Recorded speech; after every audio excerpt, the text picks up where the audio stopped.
નથી શેઠ સગાડસાનો જીવ હતો, નથી શક્તિ ચંગાવતીનો જીવ હતો સાહેબ. અને વાતે હાથી, આ જગતની કઈ માં એવી હોઈ શકે ને કયો બાપ એવો હોઈ શકે જે પોતાના સંતાનની ગરદન ઉપર જે તલવાર મૂકી શકે સાહેબ. શું વાત કરી છે.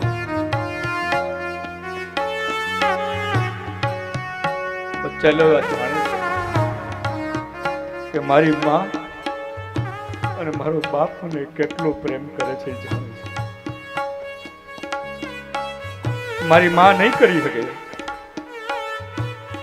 મારો બાપ આ નહીં કરી શકે.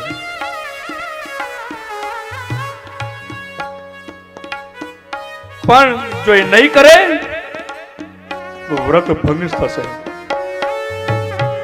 અને ધર્મની રક્ષા કરવી એ મારી પણ ફરજ છે.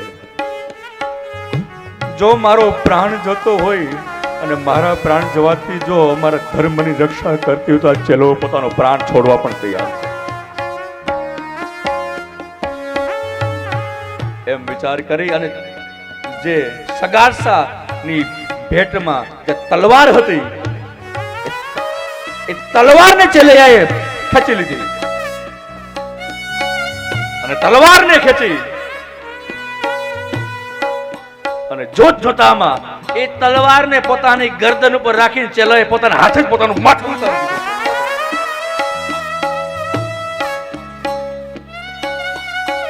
ઢળ પડી ગઈ.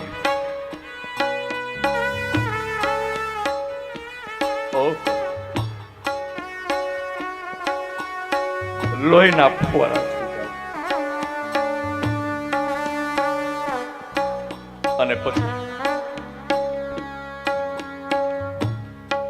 એ હાથમાં મસ્તક સતી ચંગાવતી ખાંડણી આવે છે. એ ખાંડણીયામાં એ મસ્તક રાખ્યું અને મસ્તક રાખ્યું એ જે આમ સૌડું મસ્તક હતું. ચેલાયાની આંખો એ ચંગાવતી જોઈ. આ જગતની કઈ માં એવી હોઈ શકે જે છોકરાઓના માથા ખાંડી શકે સાહેબ. એ ખાંડણીઓ આમ થર ધ્રુજે છે. ખાંડણીઓ ઉઠવાની ચંગાવતી હિંમત કરતા નથી. આંખમાંથી અશ્રુ એ ધોધ માર વહે છે, શરીર કંપે છે. પણ આ દ્રશ્ય એ સાધુ પુરુષે જોયું એટલે તરત જ એ સાધુ પુરુષ બોલ્યા છે, ચંગાવતી આમ રડશો તો નહીં ચાલે. તમારે મને ભોગ જ આપવો છે, તમારે મને પ્રસન્ન જ કરવો છે. તો એક કામ કરો ચંગાવતી, બે માણા તૈયાર થઈ જાઓ. જેમ તમારા છોકરાના લગ્ન થતા હોય એમ તૈયાર થઈ આમ પીર કાઢી સોળે શણગાર સજીને પછી છોકરાનું માથું ખાંડો ચંગાવતી. પછી ખાંડો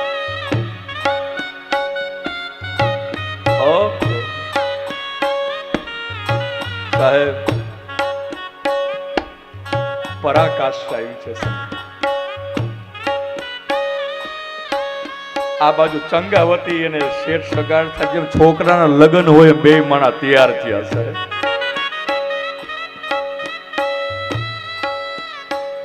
ચંગાવતી પીર કાઢી, સગાર સાહેબ સાફરો પહેર્યો અને બે માણા તૈયાર થઈ અને ચંગાવતીએ હાથમાં ખાંડણીઓ લીધો છે સાહેબ. હાથમાં એ ધોકો લીધો હાથમાં અને પછી એ ખાંડણીઓ ચાલુ કર્યો છે સાહેબ. આ બાજુ કવિકારને લખવું પડ્યું છે.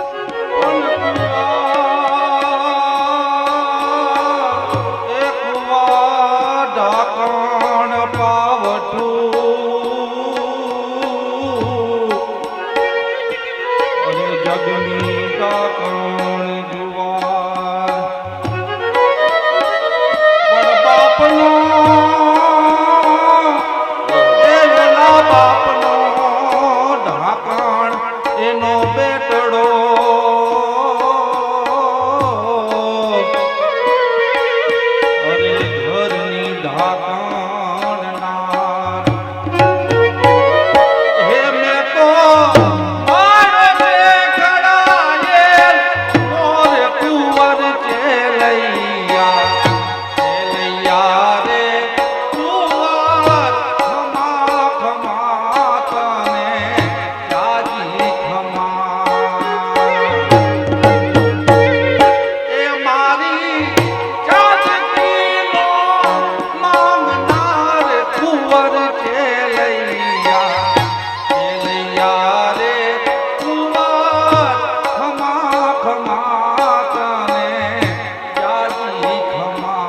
ચંગાવતી હાથમાં એક ખાંડણિયામાં એક પણ જેટલા ઘા પડતા હતા ને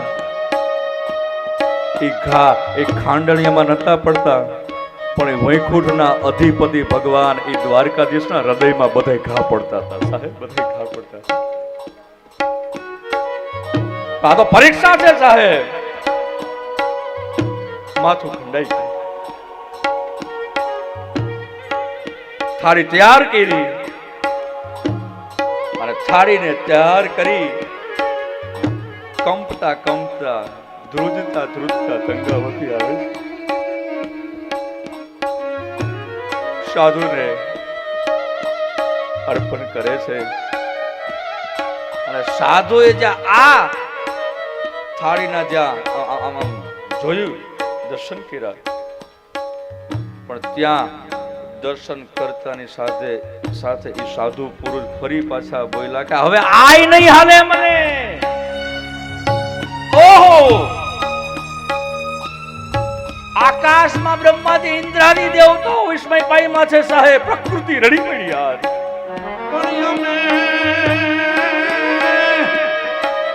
અમે જાણ્યું કુંવરને પરણાવશું. અરે રે એની જાડેરી જોડશું જાન, પણ ઓ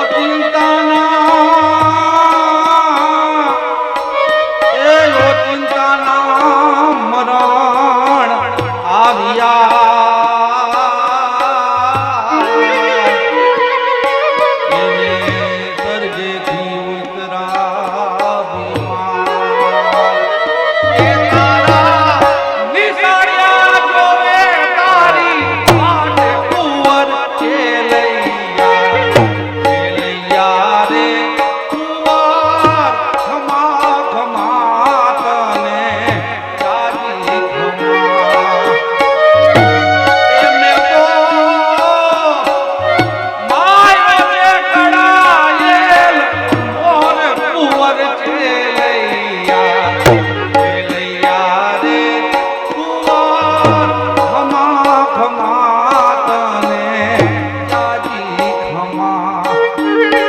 આ શબ્દ જ્યાં બંને પતિ અને પત્નીના કાનમાં પડ્યા, ઓહો, આ પણ નહીં હાલે અમને, હવે આ પણ ન જોઈ. સગાર સાહેબે હાથ જોડી અને એટલું જ કહ્યું છે કે બાપજી, આ તમે શું બોલો છો? અત્યાર સુધી તમે જેટલું કીધું બધું કર્યું છે, પણ હવે આ તમે જે કહો છો કે આ સગાર સાથે સહન થઈ શકે એમ નથી. બાપજી, વિચાર તો કરો.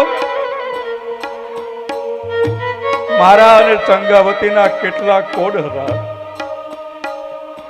અને બાપજી એકના એક છોકરાનું તમારા કહેવા પ્રમાણે અમે માથું ખાંડીને તમને ધરી દીધું, અને તમે એમ કહો છો કે હવે આઈ ન હાલે. બહુ બોલ્યા સગાર સાહેબ, બહુ બોલ્યા. જયારે બહુ બોલ્યા ને ત્યારે એ સાધુને કેવું પડ્યું, હું વાંજણાના ઘરનું ખાતો નથી. સગારસા, તમે પૂછો છો ને કે મને કેમ નહીં હાલે? કારણ કે તમે વાંજ્યા છો. તારી આ ઘરવાળી આ ચંગાવતી એ વાંજણી છે, અને આ સાધુ એ વાંજાના ઘરનું નથી જમતા. ઓહો, આ શબ્દ જ્યાં એ સતી ચંગાવતીના કર્ણમાં પડ્યા, પણ ત્યાં તો સતી નારી સાહેબ ગળગળતી દોટ મૂકી છે. અત્યાર સુધી શાંત હતી, પણ હવે પોતાની ભક્તિને લલકારી છે સાહેબ. એને પડકાર કર્યો છે. સાધુ પાસે આવી અને ચંગાવતી બોલ્યા છે, હે સાધુ પુરુષ, હે સાધુ દેવતા, મને માફ કરજો. પણ તમે એમ કહો છો કે મને વાંજ્યાનો ઘરનો નહીં હાલે, તો હવે આ પણ સાંભળી લો. તમે એમ કહો છો કે હું વાંજણી છું, મારા પેટમાં બાળક છે. અને હે સાધુ પુરુષ, જો તમને ભરોસો ન આપતો હોય તો હું તમને હમણાં જ બતાવું એમ કહી અને આને સટી સગાસાના ભેટમાં જે કટાર હતી કટારને ખેંચી લીધી છે. કટારને ખેંચી લીધી અને કટારને લઈ ચંગાવતી કટારને અધર કરી કે તમને જો ભરોસો ના આવતો હોય તો હું તમને હમણાં જ બતાવું કે મારા પેટમાં બાળક છે કે નહીં. એમ કહી કટારને અધર કરી ચંગાવતી જ્યાં કટાર પેટમાં મારવા જાય પણ ત્યાં તો એ સાધુ હતું. એ સાધુનું રૂપ છૂટી ગયું અને એ સાધુના રૂપમાં ભગવાન દ્વારકાધીશ પ્રગટ બન્યા છે.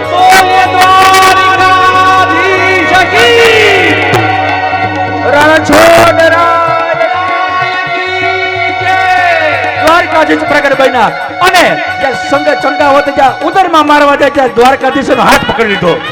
નહીં દેવી, આ ન કરતા રેવા દો, છોડી દો. હાથ પકડી લીધો ભગવાન દ્વારકાધીશે. નહીં, આજ મને બતાવવા દો. તમે એમ કહો છો કે હું વાંદરી છું પણ હું વાંદરી નથી. ત્યારે ભગવાન દ્વારકાધીશ કીધું ચંગાવતી હવે તમારે આ કરવાની જરૂર નથી. દેવી, જો હવે તમે આ કટાર તમારા ઉદરમાં મારશો, તમારા પેટમાં મારશો તો હવે આ કટાર તમારા પેટમાં નહીં જાય. ચંગાવતી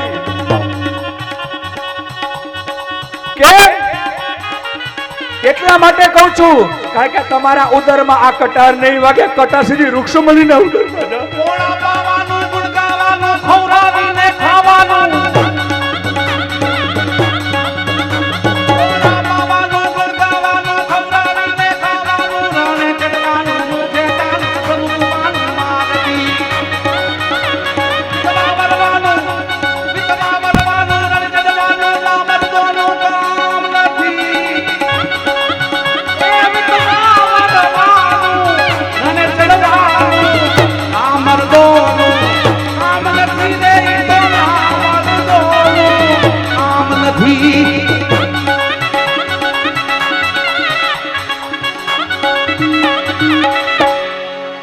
અંતે ભગવાન દ્વારકાધીશજી સતી ચંગાવતીને શેઠ સગાડસા સન્મુખ પ્રગટ બની અને એમની ભક્તિની લાજ રાખી છે આજ.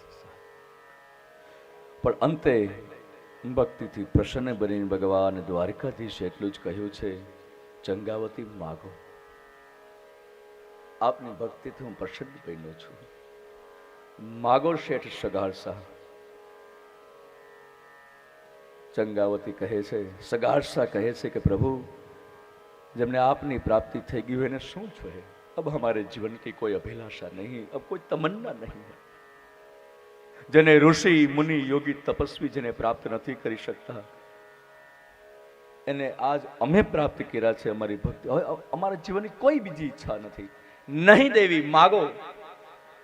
જ્યારે બહુ કહ્યું ત્યારે ચંગાવતીને કેવું પડ્યું છે, પ્રભુ તમે જો માગવાનું જ કહેતા હો તો આ ચંગાવતી એટલું જ માગે છે કે તમે જેમ અમારી પરીક્ષા આટલી કઠિન કરી એમ કલિકાલની અંદર કોઈ પણ ભક્તની આટલી કઠિન પરીક્ષા નહીં કરતા. પ્રભુ આ તમારી પાસે અમે પ્રાર્થના કરીએ છીએ. આ તો અમારી ઉપર તમારો વરદ હસ્ત હતો, તમારી કૃપા હતી. તમે બંને હેમખેમ આ ભક્તિ આ પરીક્ષામાંથી અમે પસાર થયા. પણ કલિકાલની અંદર કોઈ પણ ભક્તની અંદર આટલી ધીરજ નહીં રહે, આટલી કઠિન પરીક્ષા કોઈ ભક્ત નહીં આપી શકે. અને આપના પ્રત્યેની ભક્તિ ક્યાંક ડગમગી જશે. એ ભક્તિ ક્યાંક ડગમગે નહીં, વિચલિત ન થાય એમના માટે તમને અમે પ્રાર્થના કરીએ છીએ. જ્યારે પ્રાર્થના કરીને ત્યારે ભગવાન દ્વારકાધીશે ત્યારથી વચન આપ્યું છે કે દેવી તમે માગો છો એટલે હું તમને વચન આપું છું, આજ પછી કલિકાલની અંદર કોઈ પણ ભક્તની આટલી કઠિન પરીક્ષા નહીં કરું. આજે હું વચને બંધાવું છું. ભગવાન દ્વારકાધીશે ત્યારે વચન આપ્યું છે સાહેબ.